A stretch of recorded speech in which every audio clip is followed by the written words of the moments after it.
Sandra. Bueno, aunque seguís conectando, vamos a dar paso ya para no perder tiempo. Y bueno, en primer lugar voy a presentarme. Buenas tardes a todos. Mi nombre es Marilo Galán, soy responsable de comercio del Consejo Andaluz de Cámaras de Comercio, Industria y Navegación, desde donde os damos la bienvenida un día más a todos los que nos estáis acompañando en esta sala virtual y desde donde deseamos que este ciclo de talleres cumplan tanto vuestras expectativas como las nuestras. Cuando hablamos de venta ambulante tenemos que tener claro que hablamos de un sector de enorme importancia dentro de la actividad comercial andaluza, que es generador de empleo y, por tanto, dinamizador de la economía. Actualmente, el valor de esta modalidad de comercio y la estructura económica. Actualmente, como os decía, el valor de este tipo de comercio, la estructura económica y social, tanto de España como de la Unión Europea, es incuestionable. Y en el caso de Andalucía concretamente, según los últimos datos que tenemos del censo, se celebran aproximadamente 900 mercadillos cada año. Como podemos ver, se trata de una cifra a tener en consideración. En este marco y con el objetivo primordial de capacitar y dignificar al sector ambulante, se ha firmado un convenio de colaboración entre el Consejo Andaluz de Cámaras de Comercio y la Dirección General de Comercio de la Junta de Andalucía, a través del cual se está ejecutando el programa de apoyo al comercio ambulante, en aplicación del plan de activación aprobado por la Consejería de Empleo, Empresa y Comercio, mediante orden de 23 de enero de 2015 y entre cuyas líneas de actuación está el ciclo de talleres que hoy nos reúne y con el que pretendemos facilitar que aquellos comerciantes que no podáis asistir personalmente a una formación asistencial, pues podáis acceder por este medio a un amplio abanico de capacitación que os permitirá conocer con bastante más pericia el sector profesional al que os dedicáis. Como dijo el escritor francés Gustave Flaubert, la vida debe ser una continua formación y el mundo sigue girando, queramos o no. Así que lo mejor para nuestros intereses, tanto personales como profesionales, es apostar por la capacitación continua que nos permita permanecer actualizados y preparados ante las nuevas circunstancias que no paran de surgir. El taller con el que estamos hoy aquí tiene un contenido, como ya conocéis todos, y consiste en una introducción básica a la contabilidad y las obligaciones fiscales del comerciante ambulante. La formación es básica por el tiempo del que disponemos, obviamente, pero no por ello es menos completa y estoy segura que de gran utilidad para todos vosotros. El taller va a ser impartido por don Román Gómez Millán Quintanilla, licenciado en Empresariales por la Universidad de Sevilla y actualmente socio director de Cercanías Consultores. Igualmente, entre su formación podemos decir que es auditor censor del jurado de cuentas, tiene máster en posgrado en MBA, programa ejecutivo de asesores fiscales, curso superior de auditoría, máster en gestión de entidades de crédito, miembro del claustro del Instituto de Cajasol, miembro del Centro de Innovación del Sector Público del IE y autor de diversos artículos e informes para prensa especializada. Como podemos ver, una persona bastante capacitada. Por mi parte, un poco más. Agradecer, no quiero dilatar más esta introducción y ponernos desde el Consejo Andaluz, ponernos a vuestra disposición. Voy a ceder la palabra al ponente, pero antes os adelanto, porque sé que es un tema que os interesa y que lo vais a preguntar, que al final del taller os informaré sobre la forma de acceder a los certificados de asistencia. Por mi parte, nada más y bienvenidos a todos de nuevo y cuando quieras, Román. Vale. Pues bueno, muchas gracias al Consejo Andaluz de Cámara. Bienvenidos a todos. Bueno, como bien decíamos, yo creo que el objetivo que tenemos que tener es sencillo, claro y sobre todo tener una aproximación a lo que es la contabilidad, tanto la contabilidad como las obligaciones fiscales. En este sentido, hoy, bueno, me va a acompañar también Gonzalo Gómez Millán, que también es auditor y socio de nuestra empresa, para que además podamos intercambiar entre la ponencia y la explicación de los distintos conceptos que vamos a ver, podamos interrelacionarlos a través del chat. Así que para cualquier duda, consulta, nos vais poniendo en el chat e intentaremos o bien contestaros, o si entendemos que la respuesta merece la pena compartirla con todo lo demás, podemos digamos, captar esa pregunta y compartirla con todos los demás. Por eso digo, os animo a que os incorporéis al chat. Y sin más preámbulos, por aquello de también cumplir los horarios, os vamos a empezar a contar qué vamos a ver hoy. Hoy vamos a hacer una primera aproximación de lo que es la contabilidad. Nos tenemos que quedar con tres conceptos muy claros: lo que es un balance, qué es una cuenta de pérdida y ganancia, cuáles son las estructuras y los aspectos de... Pero fundamentalmente nos tenemos que quedar con una cosa. Nosotros en condiciones normales, desde el mundo del comercio ambulante, podemos pensar que la contabilidad no es para nosotros, y todo lo contrario. De hecho, la contabilidad nace principalmente del comercio. Nace en el momento en el que nuestra memoria no permite recordar todas las operaciones. En la Venecia del siglo XIII, que es cuando comienza el concepto de contabilidad moderna, llega un momento que se incrementan las ventas, tenemos distintos tipos de moneda, tenemos comercio con extranjeros.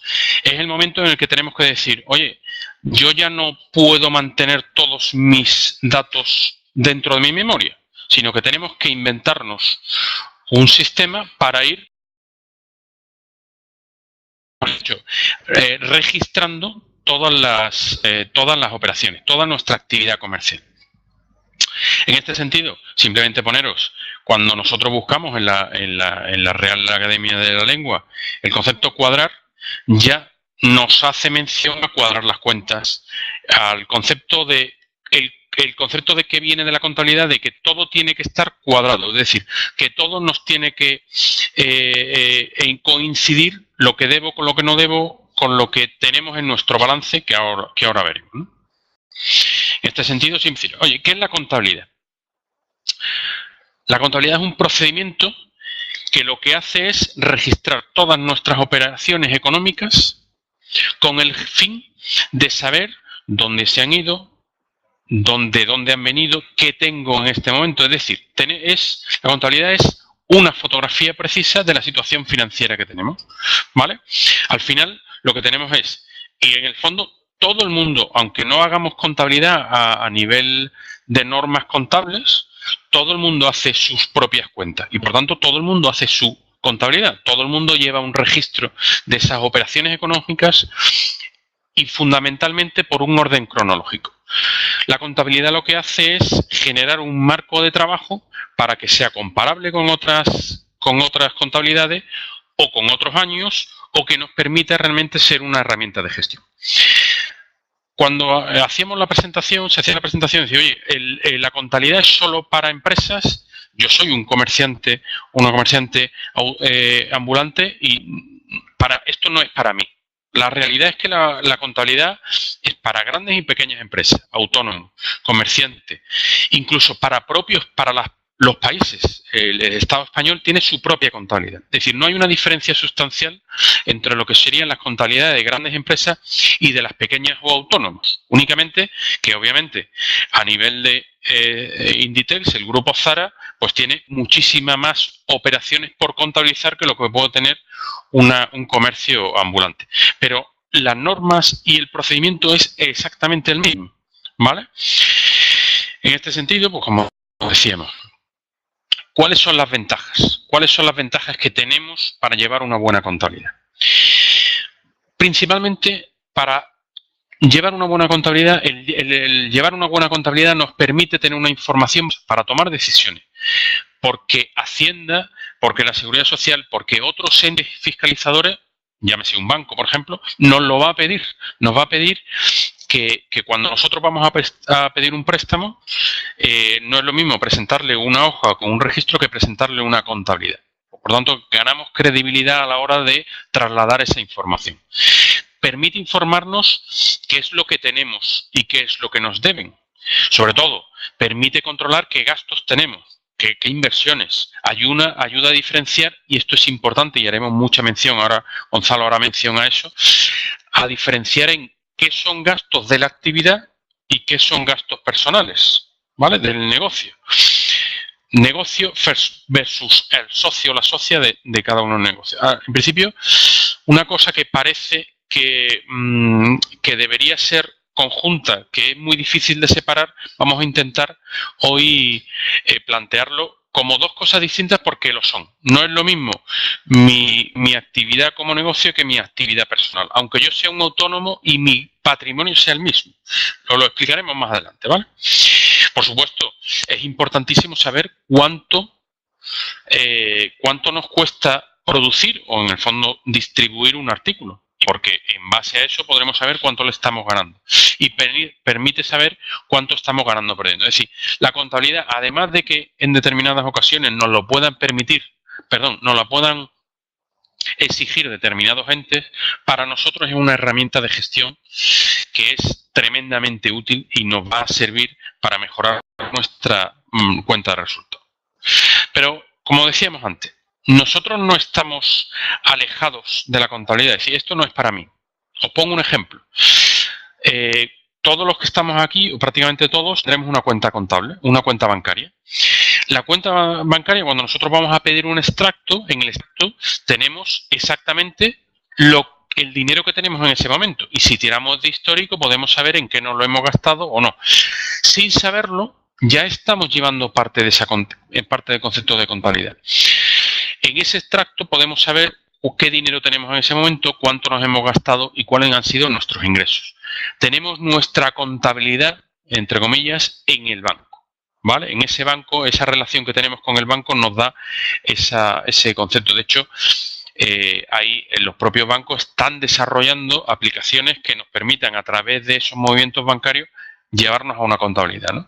Ese es básicamente el concepto y la necesidad de la contabilidad. Y ahora vamos a ser muy machacantes en determinados conceptos. El primero, la contabilidad tiene ventaja como herramienta de gestión, pero para ello tenemos que entender el concepto del balance, que ahora explicaremos, el concepto de cuentas de pérdida y ganancia. Sobre todo, la diferencia que tenemos que tener entre lo que es el negocio y lo que es el negocio y la actividad, o lo que es mi patrimonio personal, aunque yo sea autónomo, ¿vale?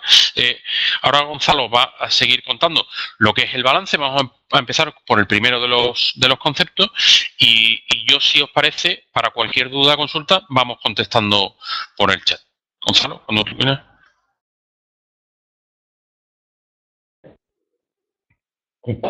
Hola, buenas tardes. Como ya mi compañero Román me ha presentado, me llamo Gonzalo y bueno, yo voy a empezar con el primer concepto de contabilidad fundamental, que es el concepto de balance. Lo voy a plantear de manera lo más práctica y sobre todo lo más sencilla posible para que todos lo podamos entender. No podemos ahora convertirnos en grandes financieros en una hora, pero sí en conocer ciertos conceptos que están continuamente o estamos continuamente escuchando y que sin embargo a veces no conocemos, ¿no? Lo que sí quiero insistir es en que tenemos la opción de hacer preguntas con el chat. Encima somos dos ponentes, que nos puede permitir casi ir contestando sobre la marcha. Por tanto, os animo a que cualquier duda o cualquier cosa que os parezca oportuna preguntar, o que no tengáis muy clara o que no la hemos explicado correctamente, pues no lo preguntéis. Bien. Vamos a empezar un poquito con el concepto de estado de inventario. Cualquiera de nosotros, en nuestra propia economía, su propio inventario, digamos, de la situación, ya sea un negocio o ya sea incluso una persona física. Es decir, un inventario sería, oye, cualquiera de nosotros coge un papel y dice, oye, ¿qué es lo que tengo? Pues tengo unos muebles en mi casa, pues tengo un saldo en cuenta corriente, pues tengo una serie de equipos informáticos, etcétera, etcétera. Es decir, bienes que uno tiene, ¿vale?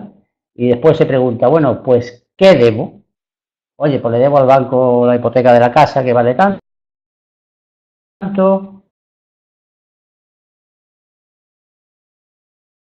en condiciones de hacer en cualquier momento un pequeño estado, que sería un estado de inventario, que consistiría en decir qué es lo que tengo, qué bienes y derechos tengo y qué deudas tengo, ¿vale? Bueno, pues si este concepto, que aparentemente es muy sencillo, le aplicamos ciertas normas, ¿vale? Ciertas normas contables ante lo que en contabilidad se llama un balance. Así de sencillo. Es decir, un balance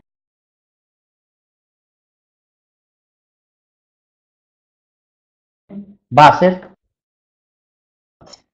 el activo, que es, como ya he dicho, relación de bienes susceptible de valoración económica. ¿A qué me refiero con susceptible de valoración económica? Porque desde el punto de vista contable, las cosas que no tienen trascendencia económica no aparecen en la contabilidad, aunque en un momento determinado pueden ser muy importantes en la gestión y el desarrollo del negocio correspondiente. Un problema de recursos humanos, una tensión, un malentendido con un cliente. Eso puede ser muy significativo en un momento determinado en la gestión del día a día de cualquier negocio, pero sin embargo, de momento no tiene trascendencia económica y de momento no tiene el correspondiente reflejo en la contabilidad. Luego, activos van a ser bienes y derechos susceptibles de valoración, que tengan valoración. El pasivo son las deudas que una organización, una empresa, un negocio, depende del tipo de contabilidad que estemos hablando, pues tiene en un momento determinado lo que le debe al banco, lo que le debe a los proveedores si no le ha pagado la última factura, etcétera, etcétera, etcétera. Y finalmente, por diferencia, aparece un concepto que puede ser en un momento determinado el más novedoso, que es el concepto de patrimonio, ¿vale? Ahora nada más que voy a nombrar la definición, aunque porque enseguida lo desarrollaremos un poco más, ¿no? El patrimonio será la deuda de la sociedad con los propios socios o con los propios promotores de la sociedad. Es decir, y aquí aprovecho para hacer una distinción. Da igual que una actividad económica se desarrolle por medio de una actividad o se desarrolle como autónomo. Lo que sí tenemos que intentar diferenciar claramente es qué parte de esa persona física que tiene un negocio, qué parte de sus activos, sus pasivos y su actividad es el negocio y qué parte es su vida privada.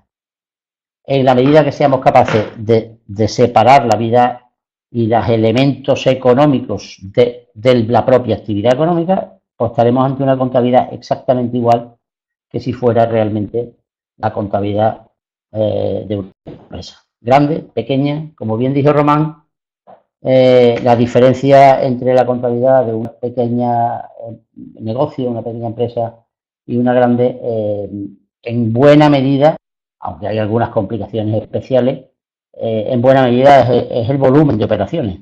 Yo siempre digo que el pequeño empresario tiene los mismos problemas grandes, pero menos medios para solucionarlos, ¿no? Que muchas veces ocurre así, ¿no? Bien, ahí tenéis en pantalla un poco, visto de otra manera, lo mismo que ya hemos visto antes, ¿no? En un balance vamos a tener bienes y derechos, que lo estamos llamando activos, y deudas con terceros, que lo estamos llamando pasivos. Y el patrimonio, lo que hemos dicho, la deuda de sociedad con socio, que ahora desarrollaremos mediante un ejemplo que nos hará verlo mejor. Y vamos a hacerlo directamente con un ejemplo. Vamos a hacerlo directamente con un ejemplo. He imaginado una serie de elementos, ¿vale?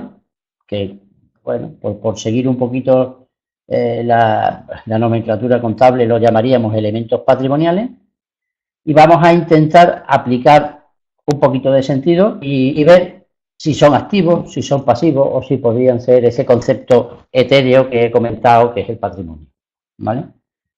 Y vamos a poner un ejemplo. Imaginaros nuestra actividad, nuestro negocio, ¿vale? Que tiene una serie de elementos. Y empezamos, por ejemplo, un equipo informático, ¿vale? Tenemos que pensar esto qué es, un activo, un pasivo. Pues la pregunta que yo me haría para distinguir con claridad entre activos y pasivos, independientemente del concepto, porque repito un poco el concepto es activos son bienes y derechos susceptibles de valoración económica, pasivos son deudas, dinero que debo, ¿vale? Dinero o obligaciones que tengo, ¿eh? Y así en principio, pues lo podemos ver. Pero hay veces que muchas veces nos cuesta trabajo. Yo os propongo una pequeña pregunta. Cuando estoy ante un elemento y no sé si es un activo o un pasivo, me hago la siguiente pregunta. ¿Estoy dispuesto a pagar algo por esto? Si llego a la conclusión de que sí estoy dispuesto a pagar algo por el elemento, no estoy hablando de mucho o poco ni de negociar el precio, sino de algo. Entonces estoy ante un activo. Y con respecto a los pasivos, la pregunta es la contraria. ¿Estaría yo dispuesto a pagar algo porque se lo lleven? Y si la respuesta es positiva, entonces estaríamos ante un pasivo. Ahora en el ejemplo lo iremos viendo un poquito con más claridad. Me voy a ir directamente al ejemplo, a su clasificación y lo vamos a ir comentando. Equipo informático.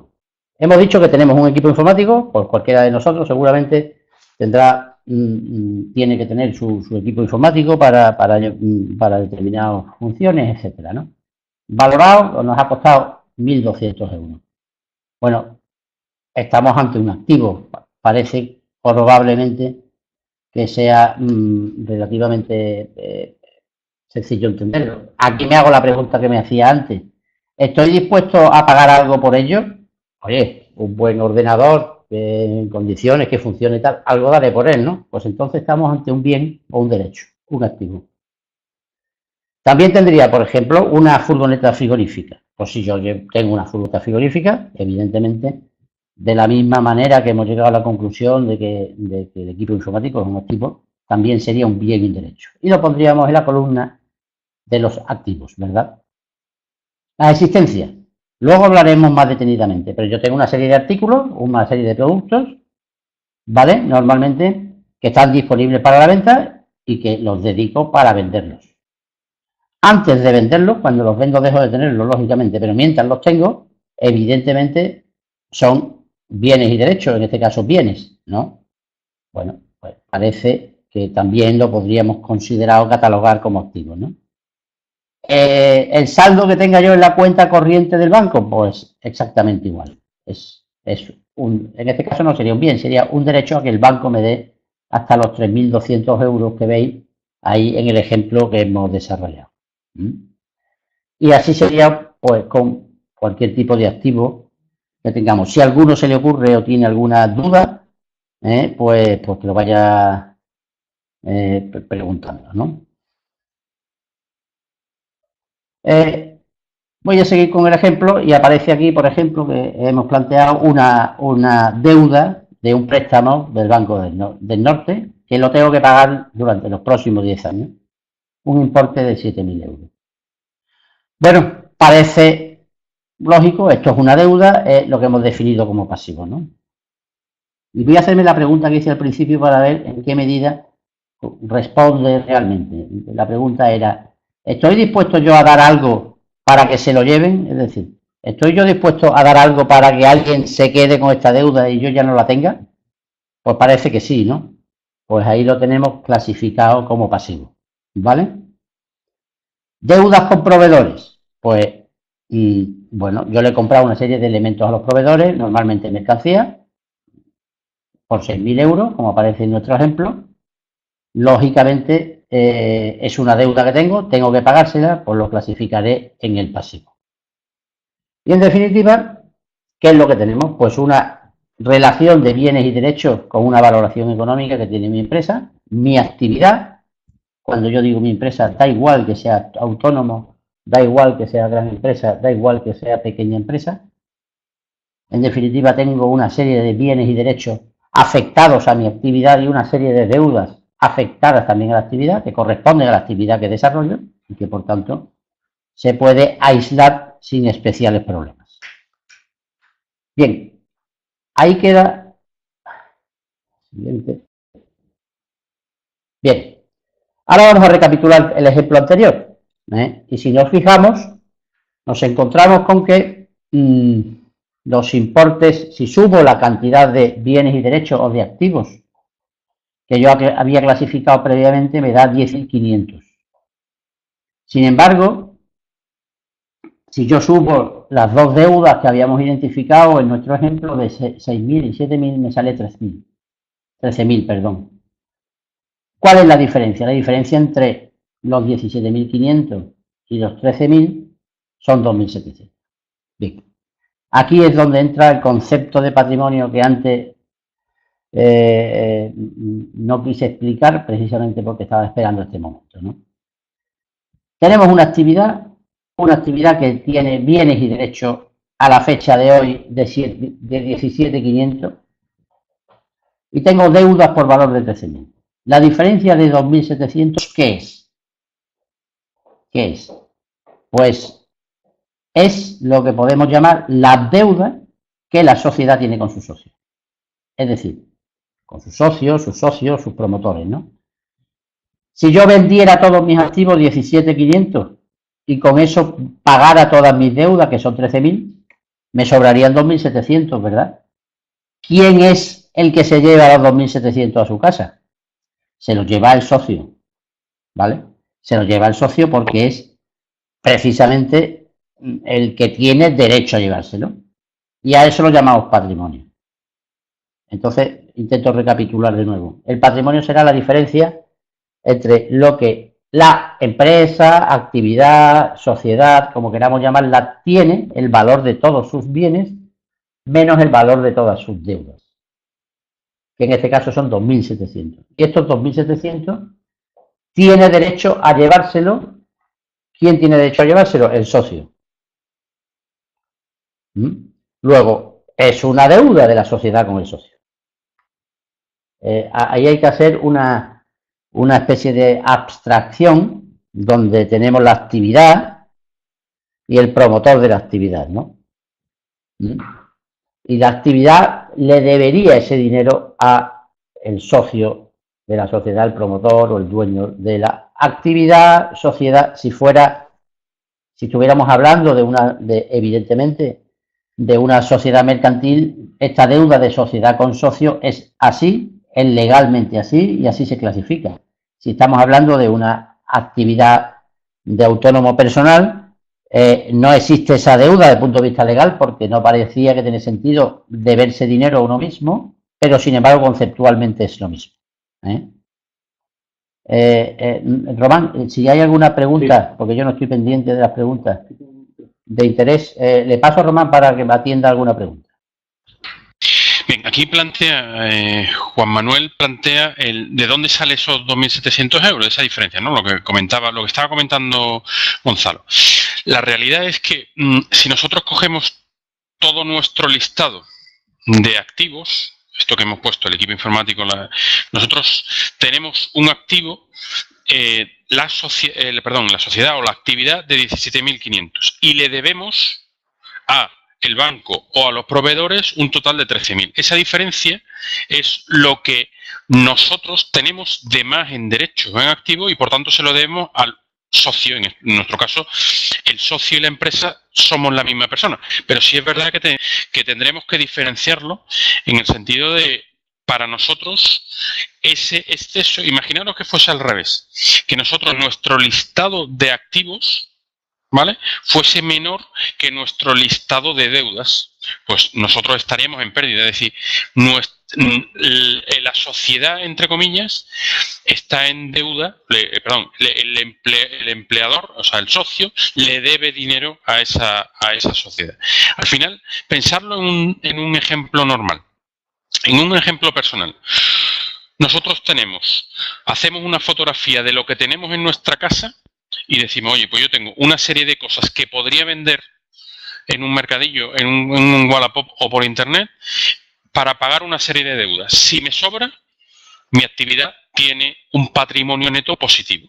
De ahí es donde salen esos 2.700. ¿Vale? Continúo. Bueno, en definitiva, por terminar con este concepto. Si yo vendo todo lo que tengo, en este caso lo hemos valorado en 17.500 euros, y pago todo lo que debo, me sobran 2.700. ¿Y quién se lo lleva? El socio. Porque es el que tiene derecho a llevárselo, ¿no? El socio o el promotor de la actividad. ¿De acuerdo? Y a eso es el patrimonio del socio. ¿Mm? Sí, que no son 1.700, son 4.500. Bien. Que son 4.500. Ah, Perdón, voy a hacer una pequeña rectificación porque eso puede estar liando a más de uno. Es que 17.500 menos 13 son 4.500, no 2.700. Entonces, claro, eso es importante. Llevo un rato hablando de 2.700 y claro, cualquiera que haya hecho la resta, pues se ha podido complicar. Os pido disculpas y continuamos. Voy a ver un momento yo.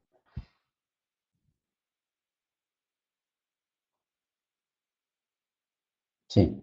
Bien, es más, estoy mirando el chat y veo que efectivamente os habéis dado cuenta algunos de vosotros y lo habéis planteado que era un error.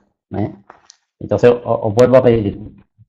El concepto es básicamente el mismo y si lo habéis entendido con el error numérico, entonces me siento satisfecho. Bien, entonces, a modo de recapitulación, entonces el patrimonio, hemos dicho que a ver si somos capaces de verlo mentalmente, es lo que la actividad le debe al promotor de la actividad, al socio. Si fuera una sociedad mercantil es muy fácil de ver. Son los derechos que tiene el socio de liquidar la empresa y llevarse el dinero que sobra. En el caso de una actividad autónoma, como hay una mezcla jurídica entre lo que son bienes, digamos, afecto a la actividad que estamos desarrollando y lo que serían propiamente los bienes propios particulares, entonces nos costaría más entenderlo. Pero la idea es muy sencilla. Una determinada actividad, en una persona física tenemos que separar todos los elementos que corresponden a la actividad económica que estamos desarrollando, pues la diferencia entre lo que tengo y lo que debo, pues será mi patrimonio empresarial en este caso. ¿De acuerdo? Bien, continúo. Bien, vamos a pasar ahora al segundo elemento de la cuenta de la contabilidad significativa. Y me voy a disculpar, pero antes voy a decir una última idea del balance. Entonces, cuando tenemos un balance delante, ¿qué es lo que tenemos? Tenemos una fotografía del patrimonio de la empresa referida a un momento determinado. Es decir, el balance de una empresa a fecha de hoy es qué bienes y derechos tengo hoy, qué deudas tengo hoy y, por diferencia, qué patrimonio tengo hoy. ¿Por qué he dicho en 3 ocasiones hoy? Porque es una foto. Si yo miro esa misma fotografía dentro de un mes, va a variar. Va a variar porque los bienes y derechos que tengo hoy no van a ser los mismos que tenga yo dentro de un mes. Las deudas que tengo hoy no va a ser lo mismo que lo que tenía hace un mes. Y el patrimonio también puede cambiar en términos de valor. Entonces, que tengamos una idea clara de eso. Es decir, ¿qué es El balance es una foto del patrimonio. Bienes y derechos, deudas y patrimonio por diferencia. ¿De acuerdo? No sé si estamos de acuerdo. Espero que sí. Y que más o menos lo estéis entendiendo. Si alguien quiere alguna explicación, que le cuente alguna otra cosa, pues sin duda se lo explicaré. Voy a mirar la hora. Bien. Bueno, la cuenta de resultados. ¿Qué es la cuenta de resultados? Además de saber cuál es mi situación patrimonial, hay un elemento principal a la hora de hablar de contabilidad y de pensar en contabilidad, ¿verdad? Es la cuenta de resultados. Es saber cuánto gano o cuánto pierdo. Es decir, yo desarrollo una actividad, se supone, para ganar dinero. Se supone que es para ganar dinero. Bueno, pues evidentemente las sociedades pueden tener otros objetos sociales, pero normalmente el nuestro suele ser pues el beneficio, que en definitiva es el dinero que voy a ganar. ¿Vale? ¿Qué son los resultados de una empresa? Son lo que vendo menos lo que gasto. Hasta aquí parece que seguramente todos lo vamos a entender bien y todos tenemos esa idea. ¿Qué es lo que vendo y qué es lo que gasto? ¿No? Y que el beneficio será lo que vendo menos lo que gasto. Creo que hasta aquí más o menos es la idea normal. Lo que vamos a hacer ahora es matizar ciertos conceptos, sobre todo de qué es ventas, y qué son gastos. Porque tenemos la idea muchas veces equivocada de cómo se calcula el resultado, ¿vale? O cómo se calcula el beneficio.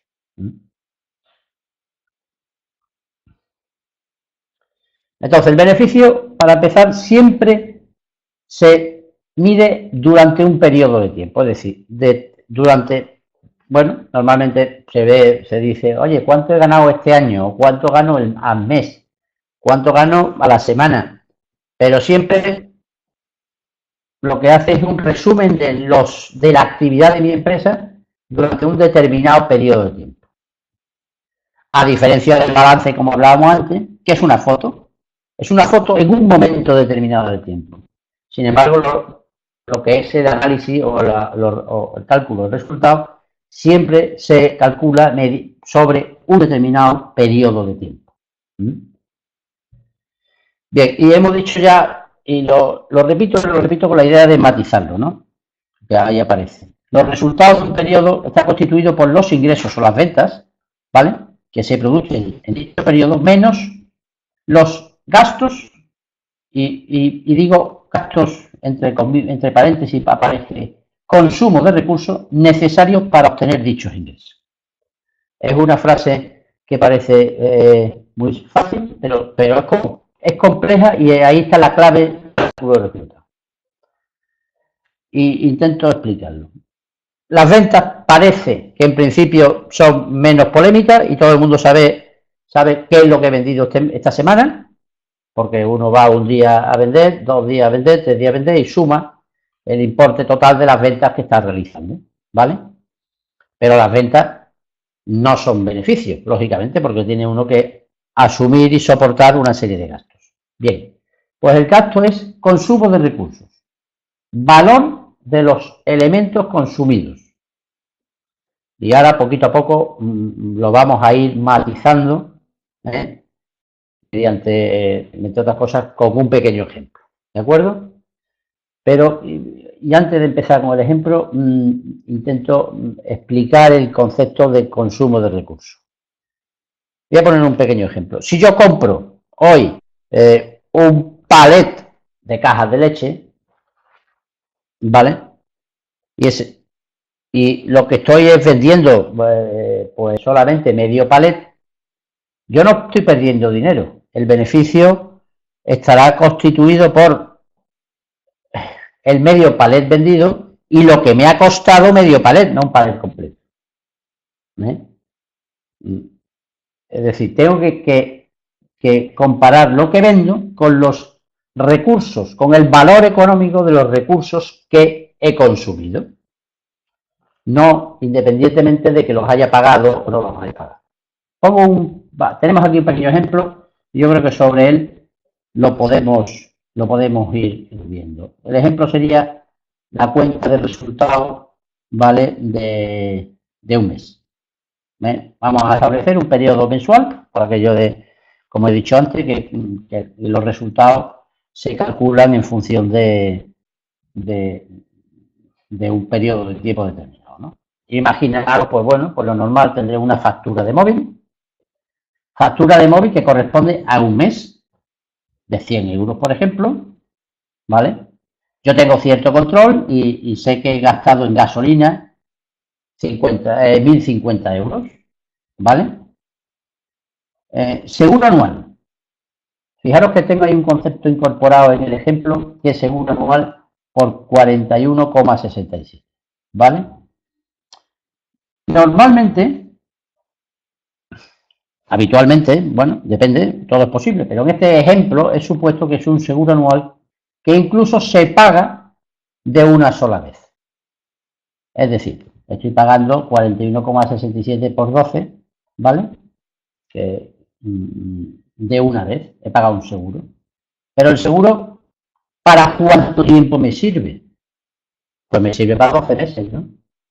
Pues tendré que considerar que el gasto mensual en seguro es 41 euros, aunque este mes haya pagado 500 euros o cerca de 500 euros. Es decir, tengo que ver los consumos que he hecho o que he tenido que soportar durante el periodo que estoy analizando, con independencia de que los esté pagando o no, para saber lo que auténticamente estoy ganando o perdiendo. Yo me gusta ser siempre positivo y siempre hablo de beneficios, ¿no? Y es lo suyo, ¿no? Otro concepto que hay que incorporar, bueno, pues los sueldos. Imaginaros, en este caso, en este ejemplo, he supuesto un sueldo de 1.500 euros para el promotor del negocio y 1.000 euros para su ayudante. 2.500, pues ese sería el coste de gastos de personal que yo tendría que imputar. Y bien, gastos de desplazamiento, comida, kilómetros, gasolina, etcétera, etcétera. 315 euros. Bueno, pues son otros gastos. Seguro de coche y mantenimiento, exactamente igual que hablaba con el seguro anual. Pues el mantenimiento, etcétera, etcétera, se imputará en función del periodo. Y yo digo, oye, pues mi gasto de este mes o mensual es de 100. Una asesoría, si estoy pagando una asesoría, pues 100, este es el ejemplo. Y me queda el último concepto. El último concepto es el coste de la mercancía vendida. Para calcular el resultado de un periodo, tengo que comparar las ventas con el coste de la mercancía que he vendido.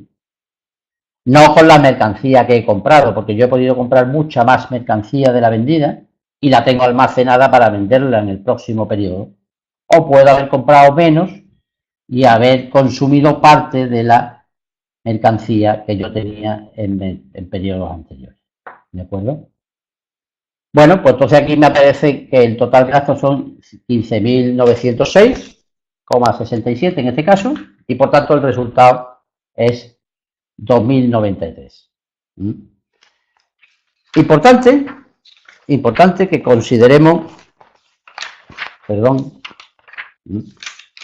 que consideremos, que este 2.093 no tiene en absoluto que ser el dinero que yo tengo en la cuenta bancaria. Y con esto paso al siguiente concepto que quiero escribir y después volveré a recapitular un poco sobre lo que sería propiamente la cuenta de resultados. Y es de asuntos de interés el punto primero. Ingresos y gastos no es igual a cobros y pagos. Y ahora vuelvo a la anterior. ¿Qué quiero decir con esto? Quiero decir que yo voy consumiendo recursos y no tengo por qué estar pagándolos al mismo ritmo. No tiene por qué. Es decir, yo puedo comprar hoy mercancía para todo el mes, hipotéticamente para vender durante todo el mes, y lo pago a lo mejor hoy mismo, y sin embargo voy consumiendo esa mercancía día a día, venta a venta. Sería un poco, creo que no, que podréis entender que si yo compro hoy mercancía para todo un mes por valor de lo que sea, de 20.000 euros, yo no tengo que pensar que hoy he perdido 20.000 euros. Yo no he perdido 20.000 euros, ¿verdad? Yo tengo almacenado bienes para poder vender durante los próximos periodos. Luego, día a día, o periodo a periodo, mes a mes, en este caso, en nuestro ejemplo, yo tengo que comparar mis ventas con los gastos necesarios que he soportado para obtener esas ventas, no con los gastos necesarios para obtener las ventas del futuro. Me voy a parar un momentito porque probablemente esta afirmación que voy a repetir no es fácil de entender en alguna ocasión. ¿Vale? La digo de nuevo.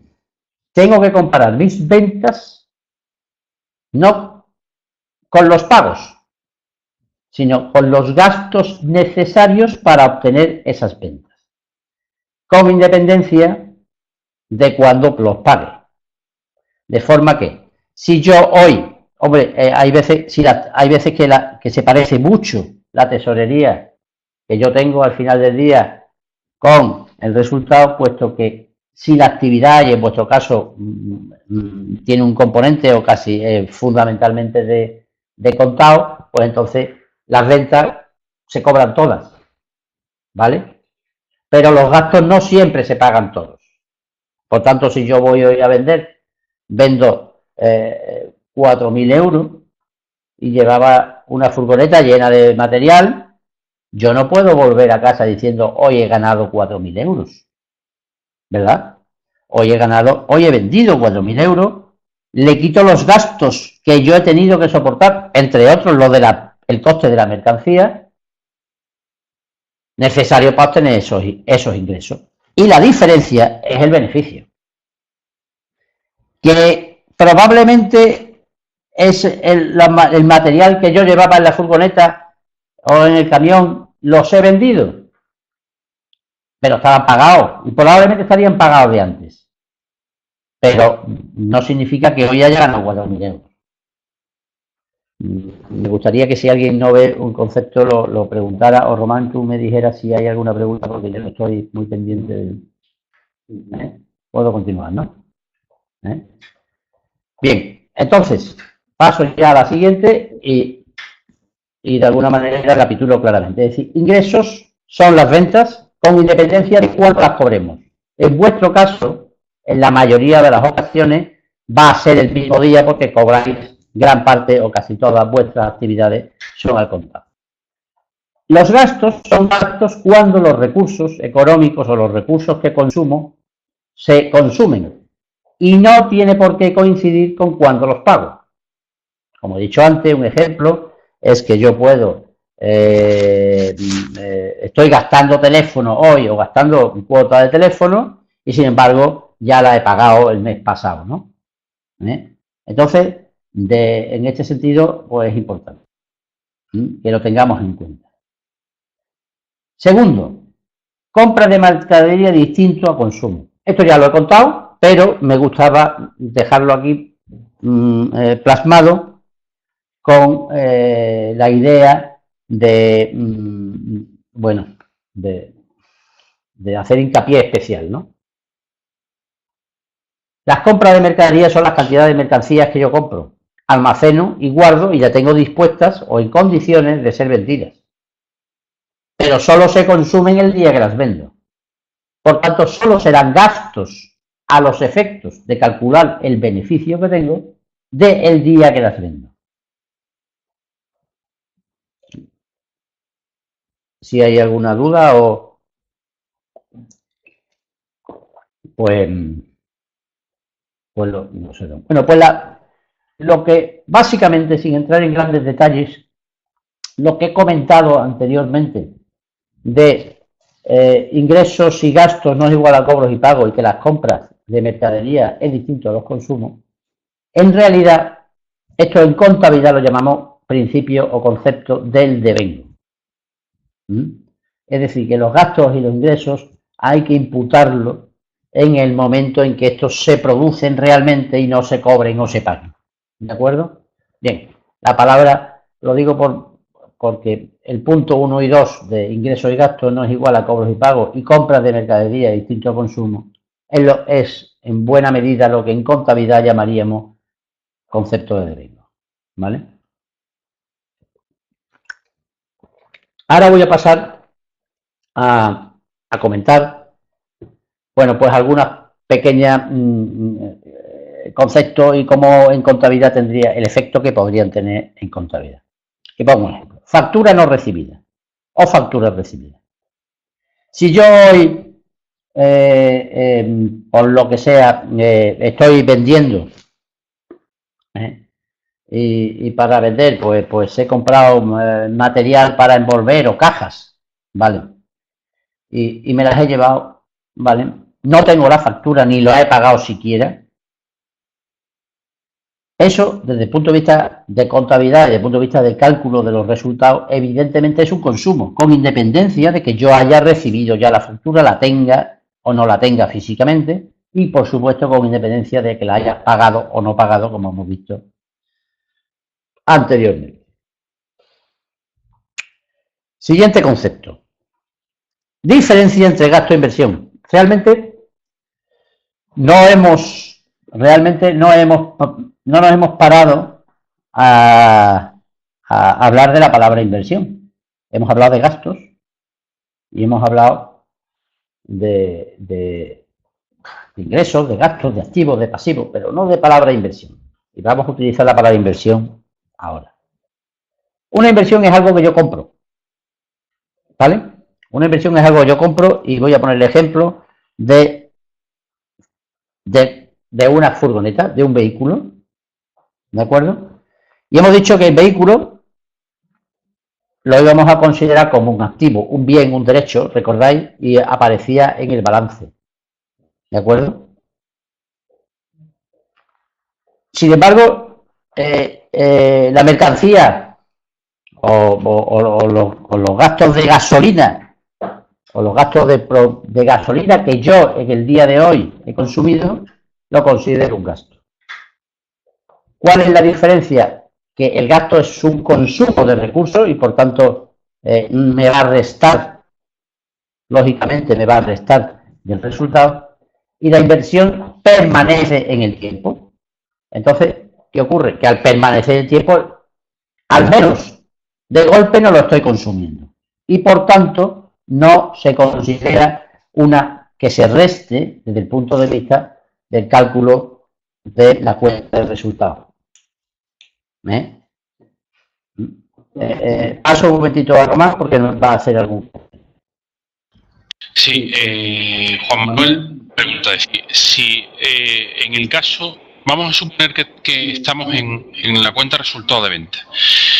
¿Qué pasaría? Él plantea, ¿qué pasaría si, cómo calculo la cuenta de resultados si es verdad que yo tengo una previsión de ventas, pero al final no las vendo? Es decir, la factura del móvil la sigo pagando, la gasolina la he tenido que seguir pagando, el seguro, los sueldos, el desplazamiento. Si yo, en este caso, a mi contabilidad, a mi cuenta de resultados, estos 18.000 euros finalmente no los estoy ingresando, no los he vendido, por lo que sea, mi cuenta de resultados final será una pérdida de 15.906 euros.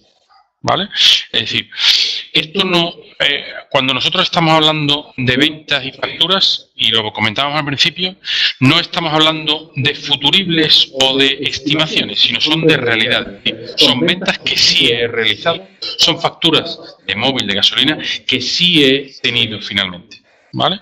Y con respecto, bueno, yo nos quedan 4 minutos, vamos si os parece, vamos al concepto de la.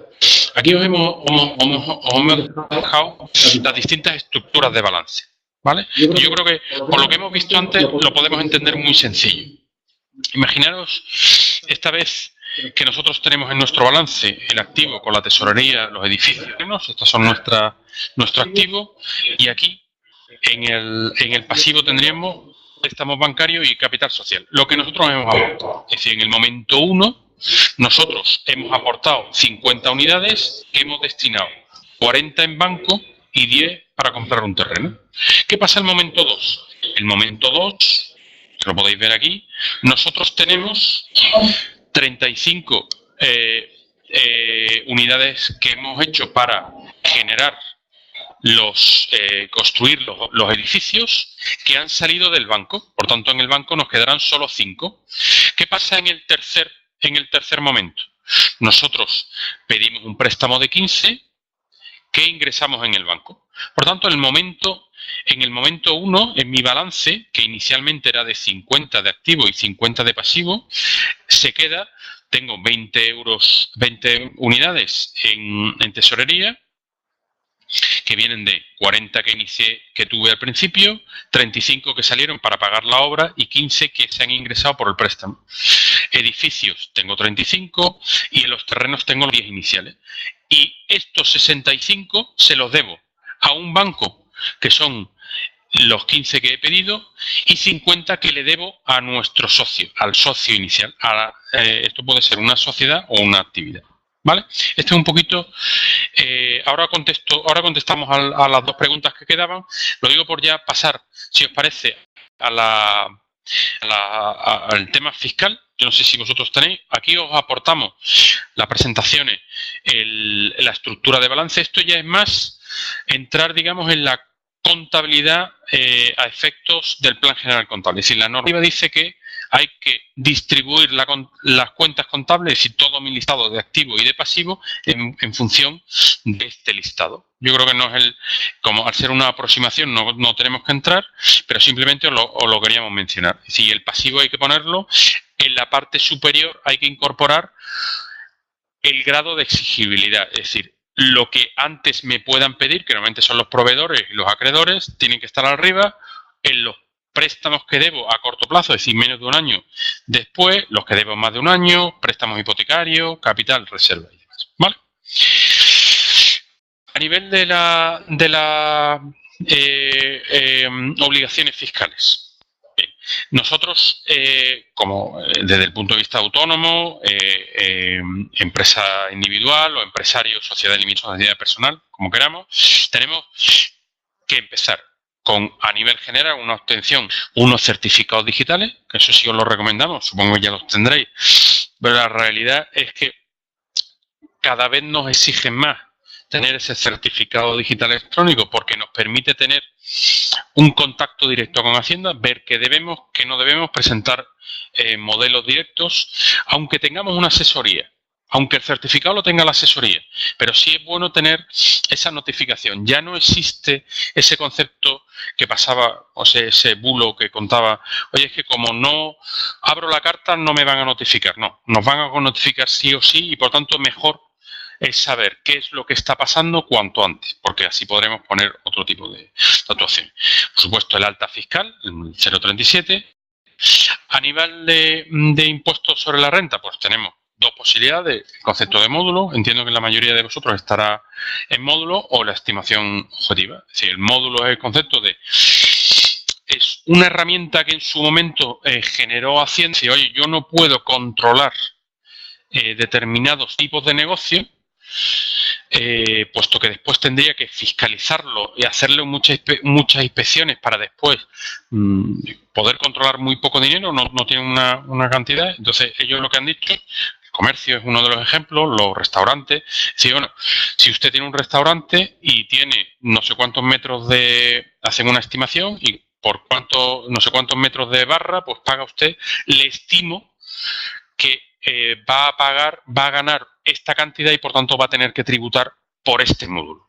La otra opción, que alguno de ustedes pues puede tenerlo así, es la estimación objetiva. Es decir, esta cuenta de resultado que hemos planteado antes me da un beneficio y ese beneficio está tributado. Si gano mucho dinero, pago muchos impuestos. Si pierdo dinero, no pago impuestos. ¿Vale? Este es un poquito el planteamiento que tenemos que seguir, ¿no? Sí, nos queda, bueno, la última comentario, pero muy rápido porque tampoco en una hora no, podríamos desarrollar mucho más, ¿no? El tema del régimen de IVA, ¿no? O las obligaciones de IVA, ¿no? Normalmente el comercio minorista, salvo situaciones específicas, está sujeto al régimen de recargo de equivalencia, que es casi todo así, de forma que pagáis cuando compráis a vuestros proveedores, pagáis un recargo específico de IVA y a partir de ahí ya dais por liquidado el IVA. Todo el IVA que cobráis es lo que dais y no tenéis que liquidar. Luego, si sois sociedades o estáis como sociedades o en algunos casos especiales, pues podéis estar en el régimen general de IVA, que bueno, que en principio no está dentro del objeto de este curso ahora mismo por una hora desarrollando. Pero antes de terminar, desde luego, no quiero dejar pasar un par de preguntas que he visto que me parece que son interesantes e importantes que la pueda contestar. Pilar preguntaba que qué pasaba con compras, ¿vale? Cuando yo he dicho que una compra que no sea una mercancía, voy a buscar exactamente lo que es la pregunta. Eso, la mercancía vendida. Me decías que las compras, independientemente que se hayan consumido, hay que contabilizarlas. Pues efectivamente.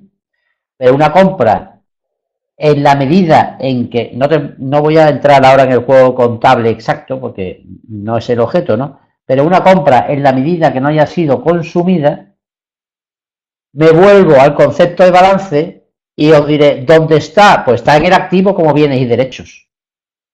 No está en la cuenta de resultado como gasto. Es cuando se consume, cuando pasa a considerarse gasto y deja de ser activo. No sé si, Pilar, con esto te estoy más o menos contestando la pregunta. Por supuesto que se contabiliza, porque yo tengo una compra y tengo que registrarla, pero la contabilizo y la incorporaré a mi activo del balance en la medida en que no la tengo todavía consumida. Y Gladys me pregunta por dos aspectos, los intereses y una multa, ¿no? Bueno, los intereses, cuando yo pago un préstamo tengo dos componentes, una de deuda y otra de intereses. Los intereses son gastos y son gastos en la medida en que son recursos consumidos, es el precio de alquiler que yo le estoy pagando a quien sea, en este caso al banco seguramente, es el precio del alquiler que tengo como consecuencia de... es el precio del alquiler del dinero y por tanto es un consumo de recursos. La parte de intereses, pero no la devolución de una deuda. Cuando yo devuelvo una deuda, aparecerá como menos deuda en mi pasivo del balance. Con respecto a una multa, pues por supuesto que una multa es un consumo de recursos más como cualquier otro y por tanto un gasto igual que cualquier otro.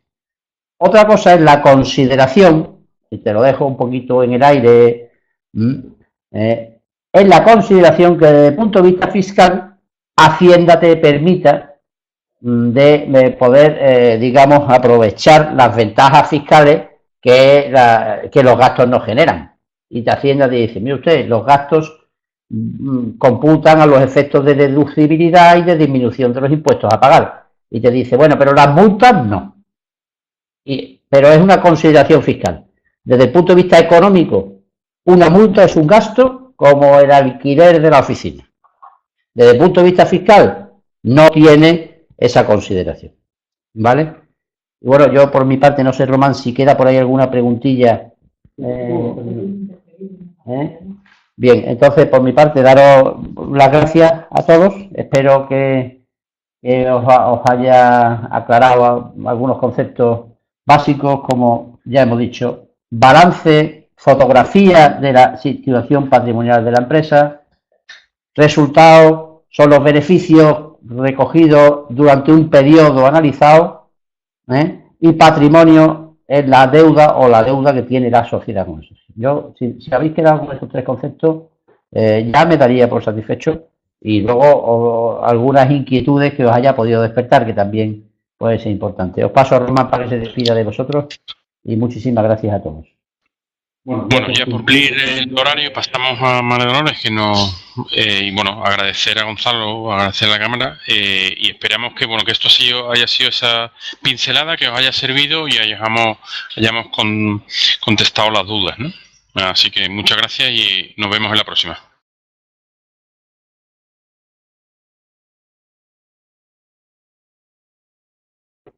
Muchas gracias, Román, Gonzalo. Yo estoy convencida de que el taller ha sido de gran utilidad. En cualquier caso, seguimos estando a vuestra disposición para lo que queráis. Como bien os dije, bueno, me vais a permitir que os haga un mención a los próximos talleres que vamos a tener, de los que ya os iremos informando puntualmente. Uno va a estar dedicado a las técnicas de venta y los canales de aprovisionamiento. Otro sobre los sistemas de arbitraje y mediación en el comercio ambulante y un tercero sobre prevención de riesgos laborales también para el comercio ambulante. De todo esto tendré información puntualmente en el portal. Por favor, apuntad la dirección comercio.camarasandalucías.com. Igualmente, el taller que hoy habéis recibido, para quien quiera volver a verlo, para quien quiera volver a insistir en la formación y quedarse con más detalle de todo, va a estar colgado en el mismo portal, al igual que todos los talleres que se vayan celebrando. También tenemos colgado las 3 píldoras informativas que se han realizado hasta la fecha. Una de ellas hace relación a la prórroga del plan de activación en el comercio ambulante. Una segunda sobre los beneficios de estar inscrito en el registro de comercio ambulante. Y la tercera sobre la obligatoriedad del pago de las bolsas de plástico. Son las 3, creo que de bastante interés, son píldoras, como dice la palabra, son noticias cortitas y con bastante información. Por mi parte, pues bueno, bueno, sí, perdón. Sí, el portal, repito, es comercio.camarasandalucía.com. El portal es importante, entre otras cosas, porque el que queráis un certificado de haber asistido a este taller, lo solicitáis a través de este portal, con vuestro nombre, vuestro DNI y, bueno, con los datos que nos mandéis. Evidentemente, nosotros desde aquí en la plataforma tenemos acceso a las personas que efectivamente han estado viendo el taller y, por lo tanto, se les da el certificado si así lo solicitan, ¿vale? Nada más, no se me ocurre por ahora nada más. Lo único, volver a insistir que estamos a vuestra disposición. A través de este portal podéis contactar con nosotros para lo que queráis. También estamos abiertas a sugerencias y propuestas, porque a fin de cuentas nuestro principal interés es seros de provecho y que saquéis beneficios. Y nada más, muchísimas gracias por vuestra atención, buenas tardes y nos vemos en el próximo. Hasta luego.